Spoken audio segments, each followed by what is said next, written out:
Hello everyone, so welcome back to my channel. आपको याद होगा जैसे कि हमने लास्ट वीडियो में पढ़ा था कि हमारा DBMS जनरलाइजेशन, स्पेशलाइजेशन और एग्रीगेशन क्या होता है और उनमें क्या डिफरेंस होता है। तो आज हम पढ़ते हैं कि हमारी अगर एक से ज़्यादा टेबल हों, so how they are interrelated, वो कैसे एक दूसरे से रिलेटेड होती हैं, कैसे उनका रिलेशनशिप बिल्ड होता है, ये आज हम पढ़ते हैं। जैसे कि आपको यहाँ हेडिंग में दिखाई दे रहा होगा, relational model in DBMS। In relational model, the data and relationships are represented by collection of interrelated tables. जो आपका डेटा है और जो उनके बीच का रिलेशनशिप है वो आपका रिप्रेजेंट करा जाता है इंटर रिलेटेड टेबल से। यानी कि जब दो टेबल एक दूसरे से रिलेटेड होती हैं तब आप उनका रिलेशनशिप समझ पाते हैं और उस डेटा को समझ पाते हैं। सो एग्जाम्पल, यहाँ पर हमें टू टेबल्स दी हैं।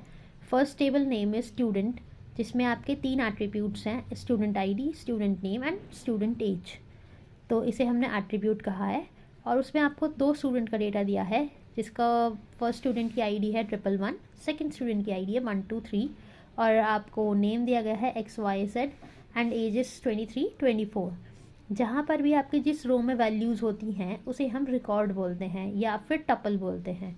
तो यानी कि ये आपका रिकॉर्ड कहलाएगा या फिर टपल कहलाएगा। अब हम आते हैं दूसरी टेबल पे, that is known as course. इसका नाम हमने कोर्स दिया है। ये स्टूडेंट आईडी है, कोर्स आईडी है, कोर्स का नाम है। यानी कि इस आईडी का जो स्टूडेंट है आपका वो इस कोर्स आईडी में एनरोल्ड है, जिसका नाम है मैथ्स, राइट। सो आप देख पा रहे होंगे यहाँ से अगर आप रिलेशन निकालें तो यानी कि इस स्टूडेंट आईडी का, यानी कि 111 स्टूडेंट जिसका नाम है, जिसकी आईडी है 111, नाम है XYZ और आपका एज है 23, वो आपका इन दो कोर्सेज में इनरोल्ड है। 111 स्टूडेंट आईडी जो है वो C01, C02 जिसका नाम है मैथ्स और साइंस, इन दोनों कोर्सेज में इनरोल्ड है। और 123 जिस स्टूडेंट की आईडी है जिसका नाम ABC है, 24 एज है, वो आपका C32 कोर्स आईडी में, जिसका नाम DBMS है, उसमें इनरोल्ड है। यानी कि स्टूडेंट आईडी यहाँ पर कॉमन आपका हो गया है, कॉमन एट्रीब्यूट है, जिससे आप पता लगा पा रहे हैं कि मेरे इस वाली टेबल से आप पता लगा पा रहे हैं कि इस स्टूडेंट आईडी पे जो भी स्टूडेंट है उसकी क्या डिटेल है, क्या नाम है, क्या एज है। और यहाँ से आप पता लगा पा रहे हैं इस स्टूडेंट आईडी का किस किस कोर्सेज में एनरोलमेंट हुआ हुआ है। So by this particular attribute, that is student ID, you can find out or you can make a relationship between both these tables, student and the course. So you can say these both are interrelated tables. Okay, clear हुआ सबको? अब हम आगे चलते हैं। जैसे कि आपका आता है hierarchical model in DBMS। ये अब हमारा बहुत ही कम यूज़ होता है, बट स्टिल आपको पता होना चाहिए कि हम हायरार्किकल मॉडल को किस तरह से रिप्रेजेंट करते हैं और ये क्या होता है। हायरार्किकल मॉडल जैसे कि आपको नाम से पता चल रहा होगा, here data is organise into a tree like structure with each record is having one parent record and many children. यहाँ पर आपका जो डेटा है वो आपका ऑर्गेनाइज होता है या रिप्रेजेंट होता है ट्री लाइक स्ट्रक्चर में, जहाँ पर आपका एक ही रिकॉर्ड होता है पूरा। उसमें आपकी यानी कि एक पेरेंट होता है, मतलब रिकॉर्ड्स होते हैं, यानी कि उसमें एक तो पेरेंट का रिकॉर्ड होता है और उसके बाद काफ़ी सारे उसके चिल्ड्रन होते हैं। यानी कि आपका ये एक ट्री लाइक स्ट्रक्चर होता है, जैसे कि एक पर्टिकुलर ट्री में बहुत सारी ब्रांचेस होती हैं, तो इसलिए यहाँ पर भी एक रूट नोड होती है, उसमें बहुत सारी ब्रांचेस निकल रही होती है जिन्हें हम चिल्ड्रन बोलते हैं, और उनके भी अंदर और भी सारी ब्रांचेस निकल रही होती है। So there is definitely a parent node, then it is converted into the children और वो आपका हायरार्किकल मॉडल में बन जाता है। इसका ड्रॉबैक क्या है? इसका ड्रॉबैक है there is only one to many relationship. यहाँ पर आपका केवल वन टू मैनी रिलेशनशिप ही बनता है, यानी कि एक नोड से कई सारी डिफरेंट नोड्स निकलती हैं। यहाँ पर आप मैनी टू मैनी नहीं बना सकते या मैनी टू वन नहीं बना सकते, यहाँ केवल वन टू मैनी रिलेशनशिप बनता है।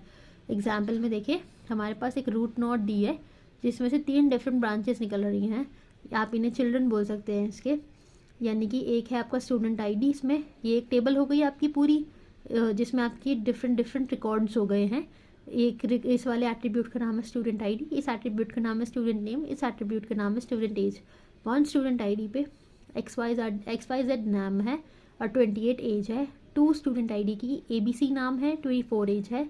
3 स्टूडेंट आईडी की PQR नाम है और 22 एज है। And after that it is split into different records, that is a courses.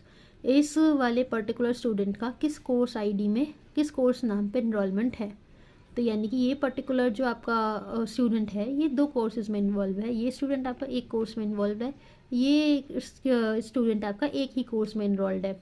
अगर आप इसे टेबल फॉर्म में रिप्रेजेंट करना चाहें तो जैसे हमने पिछली बार देखा था, पहले में देखा था कि स्टूडेंट टेबल एक बनी थी और एक कोर्स टेबल बनी थी, ऐसे ही सेम आपका यहाँ पर डेटा बनेगा।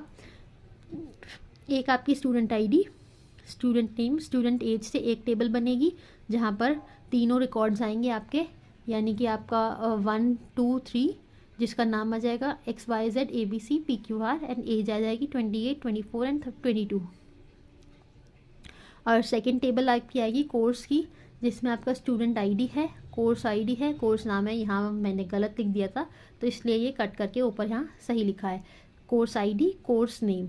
यानी कि 1 स्टूडेंट आईडी जिसकी है उसकी डिटेल्स यहाँ पर है और उसकी कोर्स की डिटेल्स यहाँ पर है। और जो आपका 2 स्टूडेंट आईडी है यानी कि ABC जो स्टूडेंट है वो आपका 2 कोर्सेज में इनरोल्ड है, जो आपने यहाँ पर भी देखा, एक C1 में एक C5 में, जिसका नाम है CS यानी कि कंप्यूटर साइंस और नाम है पर्ल। एक का नाम है पर्ल, एक का नाम है CS। That are the programming languages Perl, Python, DBMS, computer science. I hope ये आपको क्लियर हुआ होगा। अब हम नेक्स्ट क्लास में पढ़ेंगे कॉन्स्ट्रेंट्स क्या होते हैं हमारे DBMS में। ये काफ़ी इंपॉर्टेंट टॉपिक है तो इसे हम थोड़ा और इलेबोरेट करके पढ़ेंगे, जैसे कि बट मैं आपको यहाँ समझा देती हूँ कि हमारा जो कॉन्स्ट्रेंट होता है वो होता है आपका कि it use to limits the data और type of data that can be insert, update, delete from a table. यानी कि किसी टेबल से जब आप किसी डेटा को इंसर्ट करते हैं, डिलीट करते हैं, उसे अपडेट करते हैं तो उनका डिफरेंट टाइप ऑफ डेटा होता है, यानी कि वो अलग अलग तरीके का होता है। वहाँ पर आपका डेटा एम्प्टी भी हो सकता है, वहाँ पर आपका डेटा यूनिक भी हो सकता है, वहाँ पर आपका डेटा प्राइमरी की भी फॉलो कर सकता है। तो हम ये हमारे कॉन्स्ट्रेंट्स कहलाते हैं, यानी कि वो डेटा को एक लिमिटेशन दे देते हैं, एक पर्टिकुलर कंडीशन दे देते हैं कि ये इसी कंडीशन पे डेटा हमारा होगा और कोई कंडीशन यहाँ पर फॉलो नहीं करेगा, तो हम उन्हें बोलते हैं कॉन्स्ट्रेंट्स। तो हमारे बहुत डिफरेंट टाइप ऑफ कॉन्स्ट्रेंट्स होते हैं, जैसे कि नॉट नल, प्राइमरी की, डिफ़ॉल्ट, चेक। तो वो हम पढ़ते हैं नेक्स्ट क्लास में कि हमारा कॉन्स्ट्रेंट्स अच्छे से पढ़ेंगे, कॉन्स्ट्रेंट्स होता क्या है, क्या क्या टाइप्स होते हैं, कहाँ कहाँ यूज़ होते हैं। आई होप जितना भी आपने आज पढ़ा होगा, सुना होगा, देखा होगा, आपको क्लियर हुआ होगा। So thank you very much. So please मेरे चैनल को लाइक कीजिएगा, सब्सक्राइब कीजिएगा, कमेंट कीजिएगा। अगर कोई भी प्रॉब्लम हो then you can ask me in the comments. Thank you very much.